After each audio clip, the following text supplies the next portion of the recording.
Most pool service operators who decide to sell their route make the same mistakes here. They hear the pool route sells at 12 times monthly recurring revenue, they do the math on their own route, they get excited about that number, and then they go out and figure out the market isn't quite willing to pay for that. And the real number ends up being always lower than what they actually expected, and in some instances, even significantly lower. Now, the 12 times multiple here is real, it does exist, routes sell at 12 times every single day. But what nobody's actually telling you is that 12 times in most cases is actually closer to the ceiling and not the floor of the pricing matrix. And getting you to the actual ceiling requires that your route be checking every single box that buyers actually care about. Now, for context here, I speak to dozens of pool route business owners each and every single week, and I'm here to say that most routes are not checking those boxes. And the ones that aren't end up selling at 8 times or 9 times, or maybe even not at all. Let me give you an example of a conversation I have every single day. A seller calls in or comes in through our lead funnel with a route that's doing $10,000 a month in monthly recurring revenue. Now, they've done the math, they're expecting somewhere around $120,000. And the honest conversation that we get to have with them after we've analyzed all the components of their business is that the way that their route is currently structured, the actual number is going to end up being closer to $80,000 or $85,000. That gap here between what the seller expects and what a buyer will actually pay for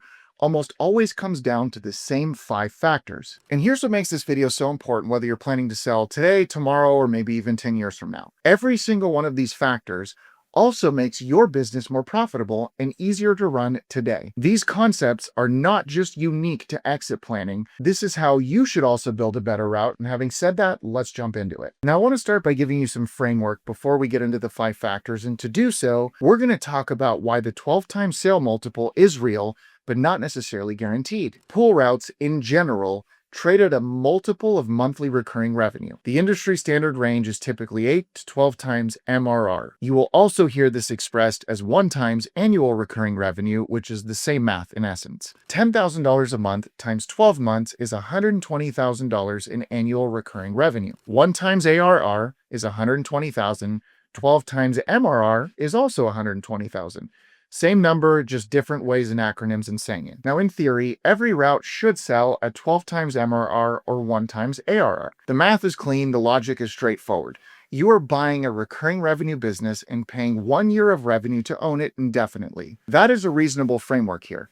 But here's where the theory breaks down against reality. That framework here is going to assume that the revenue is clean, the operation's transferable, and a buyer can step in and run the route profitably from day one. When those assumptions hold, 12 times is fair and deals get done regularly at that number. But when those assumptions do not hold, and in our experience at RouteCloud, the majority of routes we see have at least one area that needs work, the multiple compresses, sometimes significantly. Because remember, a buyer's not just pricing what the route is doing today, they're going to price the risk and the work involved in making it run properly after they take over the operation. Now, the 5 factors I'm about to walk you through are the 5 things that determine whether your route justifies the ceiling or it gets pushed towards the floor. Get all of these things right and the 12 times number is achievable. Miss them and you're negotiating from a position of weakness. Now, real quick, guys, before I keep going, I wanted to make sure you knew about something. The Pool Service Academy is our free community on School, and it's where we give away everything. We've spent hundreds of hours documenting the strategies we use to grow to millions of dollars per year. Inside of the community, we do weekly calls where we go deep on what's actually working, monthly webinars on overcoming everyday hurdles in the business, and a community of pool service pros at every stage in the business, sharing real strategies, real numbers, and real industry trends with each other. Every guru out there is charging thousands or at a bare minimum a monthly subscription for access to this type of information. We built the Pool Service Academy with the intent to help pool service pros at every stage in the business grow, scale, and optimize their business. The link is in the description below. Go check it out. It's completely free. Now back to the video. Factor number 1, and this is the most important one, is the average rate per account. This is the biggest deal breaker we see at RouteCloud, bar none. Nothing kills a deal faster or pushes a multiple lower than below market pricing. Now, here's why that actually matters so much to buyers, and specifically why it matters to the type of buyers that most sellers actually want. The majority of pull route buyers are not looking to be the person in a truck servicing pulls themselves. They are generally established operators, investors, or companies looking to acquire a book of business and fold it into their existing operation. For that buyer to make the acquisition work financially, there has to be margin in the pricing. They need to be able to service those accounts profitably with their existing labor and overhead structure. And when your average rate per account is below market, it might be profitable for you, but that margin disappears before the buyer even takes over. They are inheriting accounts that are already priced too low for their cost structure. And that also means the route is essentially unsellable to most motivated and well-capitalized buyers in the market. The only real buyer left for a below-market rate pool route is also just another solo operator who plans to service the pools themselves and keep the low prices in place. And that specific type of buyer is maybe 5% of the buyer pool, which means you're also competing for a much smaller group of buyers, and that drives your price down even further. Now, here's the honest range to benchmark against. Every market is different, so you need to really check your specific area. But as a general principle, if your average rate per account is in the bottom quarter of your local market, you have a pricing problem that will directly reduce what your route sells for, if it sells at all. Now, the fix here is really self-explanatory and straightforward. Raise your rates before you list. I've done a full dedicated video on the pricing strategy in this channel. I'm going to link it in the description for you, but the short version of it is this. Get your average rate per account to at or above the midpoint of your local market before you even think about putting the route on the market. Every dollar that you add to your monthly rate increases your MRR, and your sale price is a multiple of that MRR, so the math compounds fast. Factor number 2, are you charging for filter cleans? This one surprises sellers every single time we bring it up at RouteCloud. We covered this extensively in our pricing video. Again, go watch that one after this one. But in the context of route valuation, it matters for a specific reason that goes beyond just monthly revenue. When a buyer's looking at your route, they're not just looking at what you are currently making on service alone. They're looking at what the route makes with ancillary services, like filter cleans. A route that is not charging for filter cleans is a downside. The buyer either gets to inherit your pricing structures and now has to do things for free, or they get to have the awkward conversation of raising rates on customers they just took over, or they leave money on the table and the route underperforms. Now, none of these situations is ideal, and it reduces what they're willing to pay because they are pricing in the work it takes to fix it. On the other hand, a route where filter cleans are billed separately, already accepted by customers, and already generating consistent ancillary revenue is a cleaner acquisition.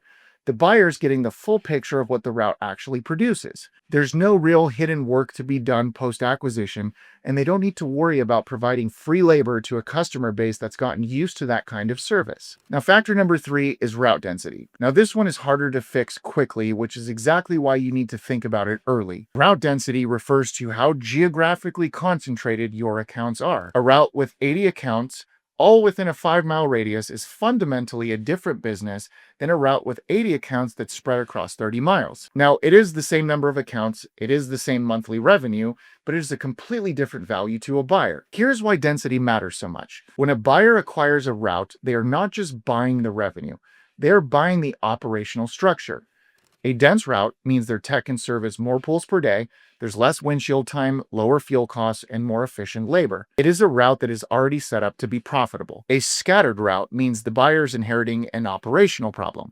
There's a higher amount of drive time, higher fuel costs. A tech who spends a significant portion of their day in a vehicle instead of in the backyard servicing a pool. Now, the revenue might look identical to a dense route on paper, but the profitability is materially lower. Now, at RouteCloud, we see this affects multiples consistently. Dense routes attract more buyers, they sell faster, they command higher multiples. Scattered routes take longer to sell, attract fewer buyers, and require price concessions pretty consistently. If your route is currently scattered, the strategic move is to start being intentional about where you add new accounts. Prioritize the neighborhoods where you already have density, use door-to-door hangers and neighborhood marketing to fill in the gaps around existing accounts. Over time, you're going to tighten the geography and improve what the route looks like to a buyer. Now, this is not something that you're going to fix overnight. Again, it's going to take some time, but you can start to be intentional about it today. Factor number 4 is automated billing. This one is about what your route says to a buyer before they even look at your numbers. To convey a route where a high percentage of your customers are on autopay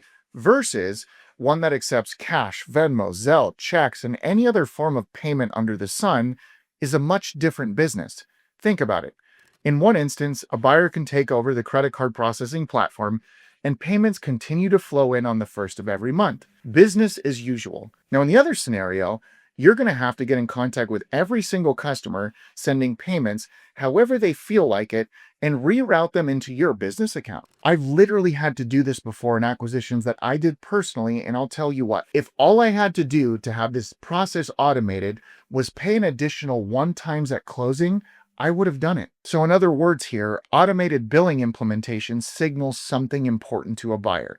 It shows that your route's organized, the route is infrastructure, and this route can be transitioned without a 6-month handholding period where the seller has to teach the buyer how to chase down payments. The practical implication of this is straightforward. Get on a platform that handles automated billing before you list your business. It doesn't have to be expensive or complicated, but if your billing is still manual, fix it. It is one of the fastest and cheapest things you can do to improve how your route presents to a buyer. And factor number 5 is the conveyance of labor. This is the one most sellers underestimate completely and is one of the most important factors for any route, I'd say above 70 accounts. Conveyance of labor means whether your technician or technicians transfer with the sale, whether the people that are doing the work on the routes are going to stay when ownership changes. Here's why this matters so much. A buyer acquiring a route with an established tech who already knows the customers, knows the pool, and is willing to stay is acquiring a functional operation. The transition can be really smooth and seamless here. The customers barely notice the change in ownership. The route keeps running seamlessly. Again, business as usual. A buyer acquiring a route where the seller is the only person servicing pools, or as techs that aren't going to transition, can create potential issues.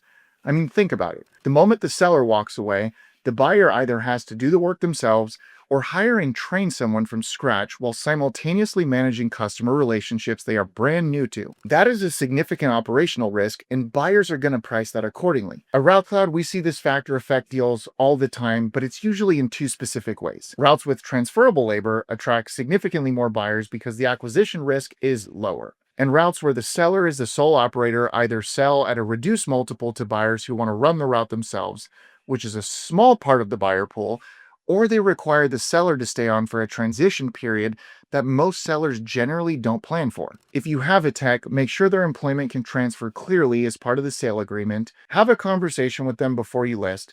Understand whether they plan to stay in place, because if your tech walks away when you sell, your route just became dramatically less attractive to the buyers who are willing to pay the most for it. And if you're a solo operator servicing all the pools yourself and you plan to sell, start thinking about possibly hiring a tech before you list. Even 6 to 12 months of a tech running a route independently before the sale closes makes the route significantly more transferable and significantly more valuable. So, having said all this, here's the combined impact in these changes. Let's put all 5 of these together so you can really see the full picture here. A route doing $10,000 a month in MRR with below market pricing, no filter clean charges, scattered geography, manual billing, and a solo operator servicing every pool, that route sells at 8 times if it sells at all. That is $80,000. Now the same route with market rate pricing, filter cleans billed separately, tight geographic density, automated billing, and a tech who transfers with the sell, that route sells at 12 times. That's $120,000.